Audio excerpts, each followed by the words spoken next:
ठीक है आप?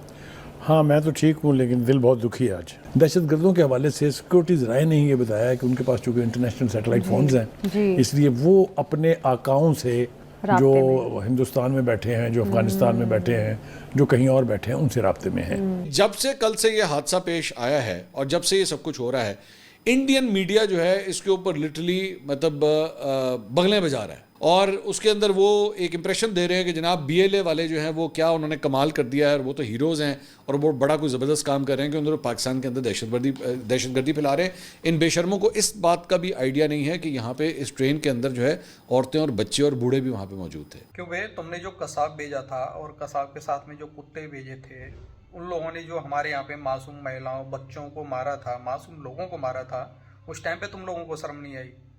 और किस हमारी मीडिया ने बोला है कि भाई इस समय जो तुम्हारी ट्रेन को अगवा किया हुआ है उसमें जो महिलाएं बच्चे हैं वो सही है? किसने बोला है? लेकिन अभी तक जो भी इतलात आ रही है वो बैनुल अक़वामी मीडिया की जानिब से आ रही है।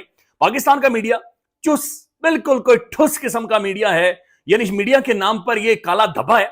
ये शर्मनाक है कि इतनी बड़ी ट्रेजेडी इस कौम के साथ हो गई है, इतना बड़ा हादसा इस मुल्क के साथ हो गया है, इतना बड़ा बिल्कुल हमारी शहर के ऊपर घुटना रखकर वो दहशतगर्द बैठ गए हैं, लेकिन ये मीडिया रिपोर्ट नहीं कर रहा। मैं बिल्कुल जिम्मेदारी से ये कह रहा हूं कि ये अनासर जो हैं ये अपने भारतीय आकाओं से पैसे और असला लेके कार्रवाइयां करते हैं। अजीत डोभाल जो उनके नेशनल सिक्योरिटी एडवाइजर थे, उन्होंने एक सेल कायम किया है जिसका टाइटल है डिस्ट्रॉय सीपैक।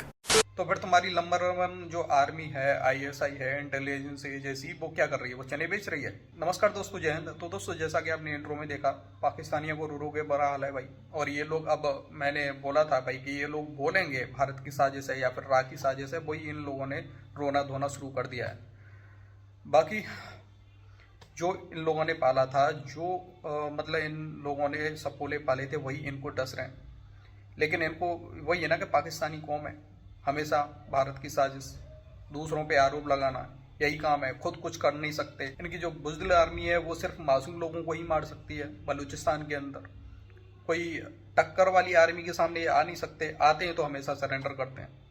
बाकी यही हाल है इन पाकिस्तानियों का। चलते हैं उस वीडियो की तरफ, लेकिन उससे पहले अगर आपको ये वीडियो पसंद आए तो लाइक करना, चैनल को अभी तक आपने सब्सक्राइब नहीं किया तो प्लीज़ चैनल को सब्सक्राइब जरूर लेना। बुखारी साहब, सबसे पहले तो निहायत मंजर इस वक्त बना हुआ है। 450 मुसाफिर उस ट्रेन में सवार हैं और दहशतगर्दों ने इस ट्रेन को कैप्चर किया हुआ है। सिक्योरिटी फोर्सेज ऑपरेशन तो कर रही हैं, उम्मीद भी की जा सकती है कि सूरत हाल बेहतरी की तरफ आ जाए। जी, बहुत ही खौफनाक सूरत हाल है, बहुत ही दुखी कर दिया है इस पूरी सूरत हाल ने। यकीनी तौर पे उन लोगों की जानें ख़तरे में हैं जो इस वक्त ट्रेन के अंदर मौजूद है, जिसकी तादाद कोई 450 और कोई 500 से भी ज़्यादा बयान कर रहा है जी। और साथ साथ ये भी खबरें कि उसके अंदर कुछ सिक्योरिटी के लोग भी थे जी। इसने दिल को बहुत उदास परेशान किया हुआ। रमज़ान का महीना है और इस किस्म की कत्ल गारत जो चल रही है, इस वक्त की करंट सूरत हाल ये है कि सिक्योरिटी एजेंसीज ने वो पूरा इलाका घेरे में तो ले लिया हुआ है, लेकिन मुख्तलिफ नौयत की खबरें वहाँ से आ रही हैं क्योंकि रब्ता किसी से नहीं है, ना वहाँ इंटरनेट चल रहा है, ना वहाँ मोबाइल फ़ोन चल रहे हैं। दहशतगर्दों के हवाले से सिक्योरिटीज राय ने ही ये बताया है कि उनके पास चूँकि इंटरनेशनल सैटेलाइट फोन्स हैं, इसलिए वो अपने आकाओं से जो हिंदुस्तान में बैठे हैं, जो अफगानिस्तान में बैठे हैं, जो कहीं और बैठे हैं, उनसे राब्ते में हैं। ये बात उन्होंने कंफर्म कर दी है।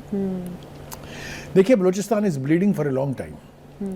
बलूचिस्तान इंसर्जेंसी एक एलिमेंट है, लेकिन ये इंटरनेशनल साजिशों का निशाना रहा है बहुत तवील अरसे से। बल्कि अगर आप ये कहें कि पूरी की पूरी हिस्ट्री अगर उठा के देख लें तो Balochistan has been bleeding in one form and another, in one way or the other, by this segment or that segment. तो इसके लिए अब मेरे ख्याल से क़ुव्वत बर्दाश्त जो है वो दामन छोड़ती जा रही है।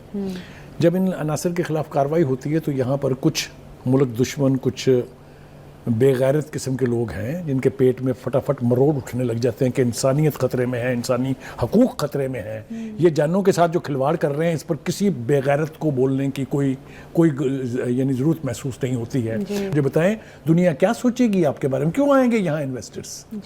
मैं बिल्कुल ज़िम्मेदारी से ये कह रहा हूँ कि ये अनासर जो हैं ये अपने भारतीय आकाओं से पैसे और असला लेके कार्रवाइयाँ करते हैं। इनके बेगैरत वतन फरोश लोग जो हैं वो हिंदुस्तानी पासपोर्टों पर दुनिया भर में सफ़र करते हैं, वो वहाँ पर रह रहे हैं। अजीत डोभाल जो उनके नेशनल सिक्योरिटी एडवाइज़र थे, उन्होंने एक सेल कायम किया है जिसका टाइटल है डिस्ट्रॉय सीपैक। $1 बिलियन उसको हर साल भारतीय हुकूमत से मिलता है। तो वो $1 बिलियन क्या तेरा बाप दे के गया था? कह रहा हाँ तेरे बाप के तो हैं, इंडिया के तो हैं, पर पता नहीं क्या मतलब $1 बिलियन इंडिया खर्च करेगा इन भिखमंगों के ऊपर यार? कभी नहीं। इन पाकिस्तानियों के ऊपर क्यों करेंगे भाई? हम खुद अपनी मौत मर रहे हैं। ये लोग जो सपोले इन भिखमंगों ने पाले वही आज इनको डस रहे हैं। हमें जरूरत ही नहीं है पैसा खर्च करने की। ये मामला इंतहाई खौफनाक होता जा रहा है। पाकिस्तान में इसके हवाले से कोई क्लैरिटी नहीं है, कोई रिपोर्टिंग नहीं हो रही, कोई ब्रीफिंग नहीं हो रही, कोई वजारत दाखिला इसके ऊपर कोई स्टेटमेंट ही नहीं है। यानी पूरा मुल्क 25 करोड़ अवाम स्टैंड स्टिल पर आया हुआ है, सबके कान खड़े हैं, लोग सोशल मीडिया खंगार रहे हैं। मेरी अपनी आंखें दुख गई हैं सर्च कर करके देख देख के कि वहां पर हो क्या रहा है। सबको पता है कि जनाब हमारी ट्रेन हाईजैक हो गई है, सबको पता है। बल्कि जो खौफनाक सूरत बनी है कि उस ट्रेन के अंदर पाकिस्तानी सिक्योरिटी इदारे यानी पाकिस्तान के जो हसास इदारे हैं उनके जवान वहां पर मौजूद हैं। यानी पाकिस्तानी फौज के जवान उस ट्रेन के अंदर मौजूद थे। अब ये बात एस्टेब्लिश हो गई है, बैनुल अक़वामी मीडिया भी इसे खुलकर रिपोर्ट कर रहा है। लेकिन अभी तक जो भी इतलात आ रही है वो बैनुल अक़वामी मीडिया की जानिब से आ रही है। पाकिस्तान का मीडिया चुस बिल्कुल कोई ठुस किस्म का मीडिया है। यानी इस मीडिया के नाम पर ये काला धब्बा है, ये शर्मनाक है कि इतनी बड़ी ट्रेजेडी इस कौम के साथ हो गई है, इतना बड़ा हादसा इस मुल्क के साथ हो गया है, इतना बड़ा बिल्कुल हमारी शहर के ऊपर घुटना रखकर वो दहशतगर्द बैठ गए, लेकिन ये मीडिया रिपोर्ट नहीं कर रहा। इसका फायदा उठाते हुए इंडियन मीडिया एक गलीज किस्म की कैंपेन कर रहा है, जाली वीडियोस धड़ाधड़ जारी कर रहा है, मैराथन ट्रांसमिशन कर रहा है, लेकिन हमारा मीडिया ठुस जमा ठुस इज इक्वल टू ठुस उसी तरह से बैठा हुआ है। चूंकि इन्होंने चंद पैसों के ऊपर ये खैर इसके ऊपर खैर क्या बातचीत करें। ये मुज्जात खबरें आ रही है कि शायद डीजी ISPR साहब चंद घंटों बाद या आज रात ही वो प्रेस ब्रीफिंग करेंगे, इसके ऊपर गुफ्तगू और बातचीत करेंगे। सिक्योरिटी सोर्सेज बार बार वो खबरें चला रहे हैं, बार बार अपडेट कर रहे हैं और सिक्योरिटी सोर्सेज क्या बता रहे हैं वो भी आपके सामने रखते हैं। लेकिन बैनुल अक़वामी मीडिया नाज़रीन जो खबरें चला रहा है ये इंतहाई खौफनाक है। सोशल मीडिया पर बार बार जो मोतबर साफी भी हैं, आम लोग भी हैं, पाकिस्तान की सिविल सोसाइटी है, वो सवालात उठा रही है कि पाकिस्तान का इंटेलिजेंस ऑपरेटर्स किधर था। यानी पाकिस्तान के पास इस हवाले से, इस वाकये के हवाले से इंटेलिजेंस क्यों नहीं थी? ये एक सवाल है जो हर शख्स पूछ रहा है। यानी ये सवाल भी सोशल मीडिया पर उठाए जा रहे हैं कि BLA ये इतना तगड़ा ग्रुप बन गया तो इस ग्रुप के अंदर भी पाकिस्तान के खुफिया इदारों की पेनिट्रेशन क्यों मौजूद नहीं थी? सिक्योरिटी जराए ने यह बताया है कि हमने औरतों और बच्चों को बीच में से या 80 के करीब अफराद को जो है वो छुड़वा लिया, जो यरगमाली हैं उनसे रिहा करवा लिया है। लेकिन दूसरी तरफ से यरगमाली ये कह रहे हैं कि हमने खुद बच्चों और औरतों को छोड़ दिया है और कुछ और अफराद को, जाहिर है उनके शनाख्ती कार्ड वगैरह देखे होंगे जिनका ताल्लुक बलूचिस्तान से होगा, उनको छोड़ दिया होगा। जो बसों में पहले होता है शनाख्ती कार्ड देखकर जो बलूचिस्तान से ताल्लुक़ रखने वाले लोग हैं उन्हें छोड़ दिया जाता है। पंजाबी अगर होते हैं तो उन्हें कत्ल कर दिया जाता है। शायद वैसा ही काम किया होगा, क्योंकि अगर यरगमालियों से सिक्योरिटी फोर्सेस ने ये बंदे रिहा करवाए होते तो फिर वो औरतें और बच्चे तो ना होते ना, फिर और लोग भी होते, ज़्यादा लोग होते।